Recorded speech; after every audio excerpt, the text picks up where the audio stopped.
I did my presentation on utilitarianism. So this opens up to the first question of what actually is utilitarianism.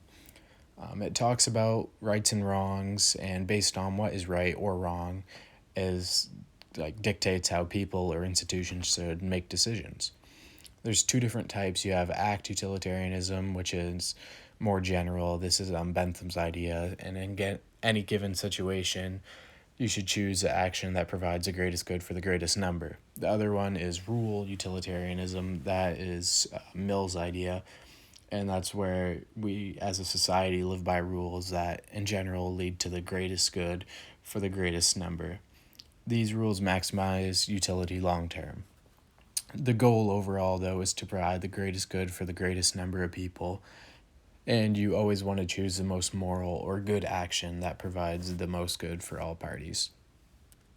So how it works, there's many aspects to it. You have like consequentialism. That's where it doesn't look at the intention of the act itself, but its consequences instead. So you could have a bad act with good consequences, which leads to a good outcome. This could explain war. If someone runs over a serial killer, that would explain how it might not be such a bad thing because it was the greatest good for the greatest number. You have the principle of utility, where all behavior should try to achieve the greatest utility or happiness for the greatest number. Equal application, where everyone's equally important under this idea. Hedonism, or the hedonistic idea, where good is, I guess, equal to pleasant. And you have to actually calculate this good and happiness. So to do that, you use felicity or the hedonistic calculus, and that takes into account pleasure and pain for each person. And it's kind of like a scale where you want to maximize pleasure or happiness and reduce pain, kind of like a cost benefit analysis type deal. This slide looks at utilitarianism versus a deontological approach. Utilitarianism follows consequentialism.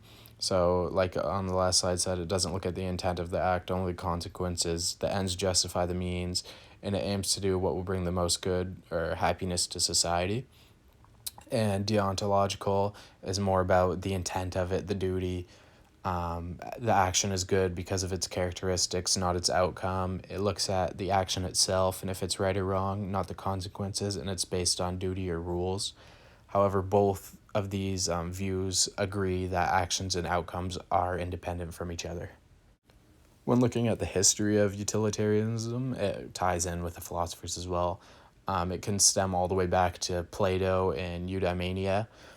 It could also be looked at like with Epicurus in 341 BC and his ideas of hedonism, where you pursue pleasure, but that's a lot more self-focused. So if we're looking for kind of more of an absolute start to it, we would go with Jeremy Bentham.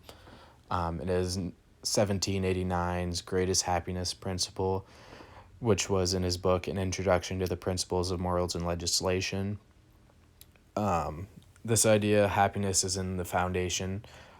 Hedonistic calculus is included in all of his ideas, and he also taught John Stuart Mill.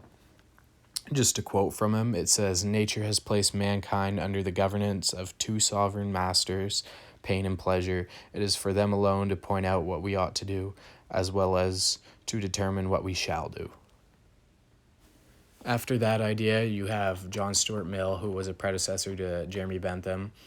In 1861, he wrote Utilitarianism, and his basically claim to fame with this is he tweaked Bentham's ideas, and he put more of an importance on cultural, spiritual, and intellectual pleasures. And then a lot of modern philosophers also follow these same ideas, an example being Peter Singer, where he made a principle that says if we can prevent something bad from happening without sacrificing anything of comparable moral importance, then we ought to do so, which, as you can see, it just follows the same ideas of those utilitarian characteristics. For historical significance, it provided society with a lens on how to view their world. It aims for a betterment of society. That's basically the main idea of it, is the greatest good for the greatest number. It provided alternatives to older theories such as natural law, natural rights, social contracts, and instead it told us what is right and wrong based on pleasure and pain, opposed to what those said.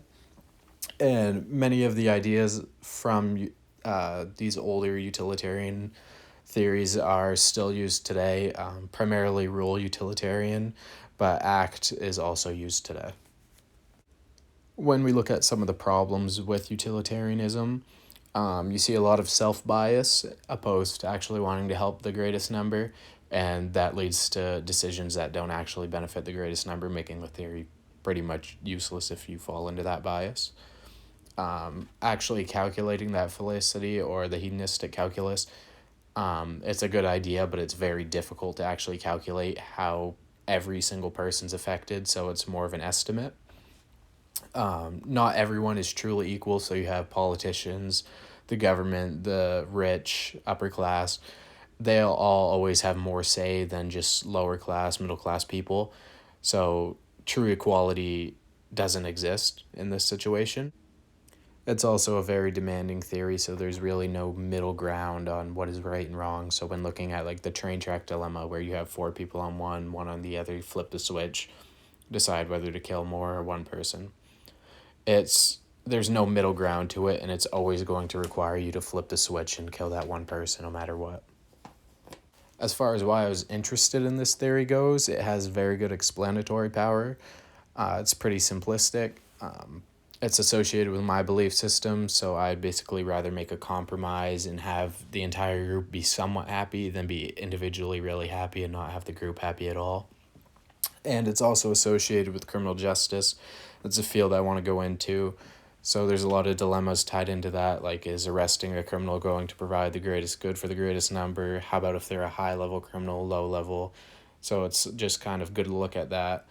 I also think it would be good to tie it into criminal justice reform because a lot of these reform programs are tied into actually providing the greatest good for the greatest number. So I think this perspective and that ideas kind of just go hand in hand. For contemporary issues in utilitarianism, we'd first look at war, so basically starting, interjecting, making peace treaties, that type of stuff. You got to make those decisions based on what affects the greatest number and what's best for your country, which would be your greatest number. Looking at vaccines, so you have the J&J, Moderna, Pfizer vaccines. You want to provide the greatest good for the greatest number. That's what these companies did with minimal harm, so that would be the side effects of it. So they made that decision basically based on a utilitarian perspective. These decisions are made in all major political decisions as well.